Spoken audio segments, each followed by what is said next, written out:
UPSC आपण जर बघितलं तर आपल्याला जनरली CDS किंवा सिव्हिल सर्व्हिसेस या दोनच पेपर आपल्याला माहिती असतात.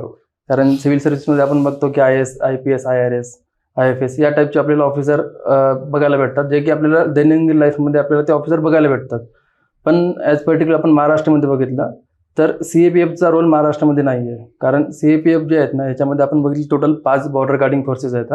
त्यामध्ये BSF झालं, ज्याचं काम आहे की इंडिया पाकिस्तान आणि इंडिया बांगलादेश बॉर्डरला प्रोटेक्शन देणं. SSB झालं, सशस्त्र सीमा बल, त्याचं काम आहे की इंडिया नेपाळ बॉर्डरला प्रोटेक्शन देणं. ITBP, Indo Tibetan border police force, त्याचं काम आहे की इंडिया चायना बॉर्डर जे आहे त्याला प्रोटेक्शन देणं. त्यानंतर बाकी जे CISF आहे, सेंट्रल इंडस्ट्रियल सिक्युरिटी फोर्स, त्याचं काम आहे की जे मेट्रोज वगैरे त्यांना प्रोटेक्शन देणं. आणि शेवटचं राहिले CRPF, जे अँटी नक्सल ॲक्टिव्हिटीज किंवा जे पाकिस्तानमध्ये जे किंवा आपल्या जम्मू काश्मीरमध्ये जे टेररिझम आहे त्यांना डील करण्याचं काम CRPFचं असते. तर ह्या ज्या फोर्सेस असतात हे आपल्या महाराष्ट्रामध्ये पर्टिक्युलरली वर्क नाही करत, त्यामुळे आपल्या लोकांना याच्याबद्दल जास्त अवेअरनेस नाही सर.